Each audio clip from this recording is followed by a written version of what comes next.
देगी चंदन मजा न देगा। माला मजा न देगी चंदन मजा न देगा।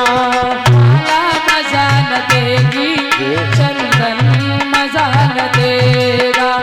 माला मजा न देगी चंदन मजा न देगा। मन ना भजन किया तो, मन ना भजन किया तो चंदन लगाने से फायदा नहीं है, हाथ में गौमुखी लेने से भी तभी फायदा है जब अंतर हृदय से हम जप करें। ध्यान रखना सज्जनों, ये तभी शोभायमान होते हैं जब हम अंदर से भी रंग जाते हैं। और सबसे बड़ा हाथी है मन।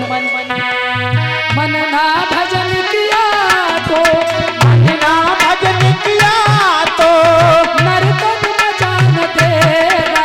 माला देहु माला देहु माला मजा न देगी चंदन मजा न देगा। माला मजा न देगी चंदन मजा न देगा।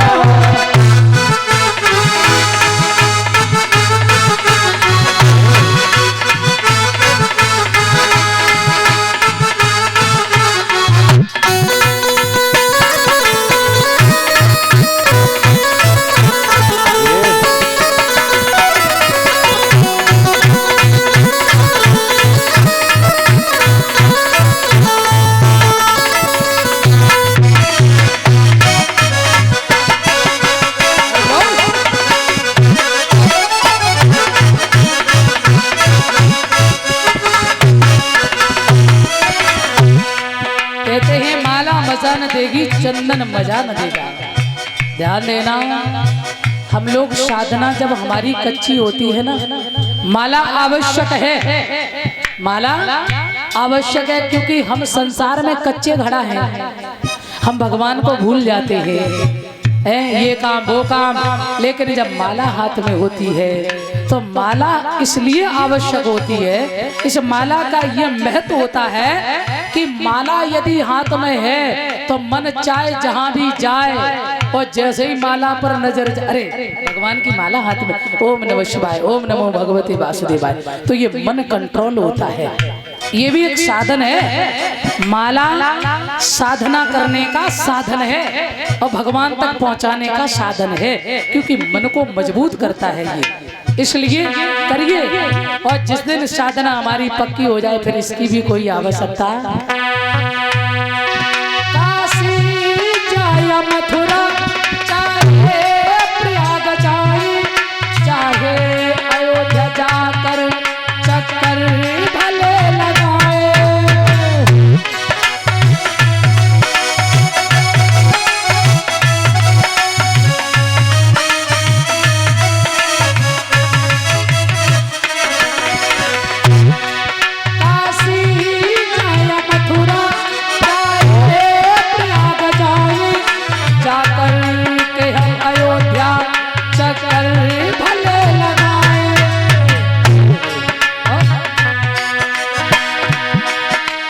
पत्थर की मूर्तियों में, पत्थर की मूर्तियों में, पत्थर की मूर्तियों में दर्शन मजा न देगा।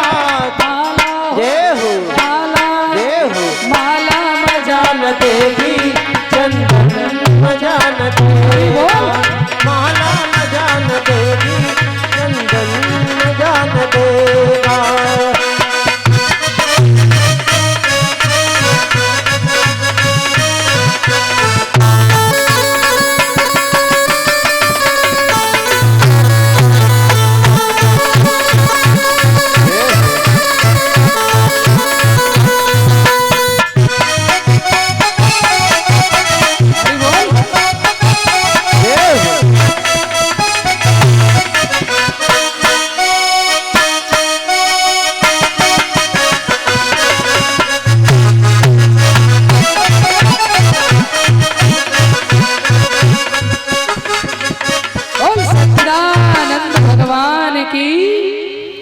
आ जाइए, एक बार जोरदार जयकारा लगा लो सभी लोग।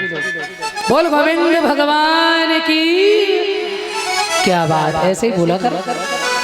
अच्छा हमें ये बताओ, अब कोई बताएगा यहाँ कि व्यास जी ने कथा छोड़ी कहाँ थी? जिलला जो कथा कर रहा हूँ हम तो आइए पाए थे, कौन सुन रहा था भैया सो हमें बताए दे थोड़ा बहुत तो हम आगे बढ़ाएं। फिर सब भूल गए, मर गए सब। जगत ये दिए रे दादा, ऐसे कथा सुनिए मैया हो मनते सुनो करो। अब देखो भूल गए, अच्छा चलो आज कोई बात नहीं, पहला दिन है, मगर आज के बाद में याद रखना, ठीक है? क्योंकि इससे तुम्हारा ही कल्याण है। हम यदि यहाँ बैठे हैं, समय दे रहे हैं, तो हम कुछ लेके तो जाएं घर, कि खाली आता है चले जाए खाली। आइए भाव से सभी लोग जयकारा लगाएं, बोल गोविंद भगवान की। महाभारत का प्रसंग चल रहा था क्या? अच्छा, ये बूढ़ी मूर्तियां तो ठीक ठाक सुन रही हैं, मैया तुम मनते सुनो करो।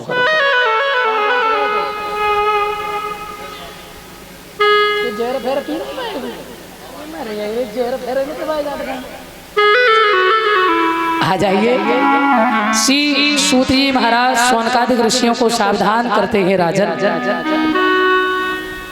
कहते हैं कि ये कथा कहना कोई आवश्यक नहीं है, किसी मनुष्य की कथा आवश्यक नहीं है, लेकिन जिसकी कथा भगवान से जोड़ देती है, जिस मनुष्य की कथा हमें भगवान से जोड़ देती है, तो उस कथा को कहना भी आवश्यक है। तो राजा परीक्षित की जो कथा है, महाभारत का जो प्रसंग है, ये इसीलिए सुनाया गया कि जब परीक्षित जी आएंगे तभी हमारे गोविंद की कथा आएगी।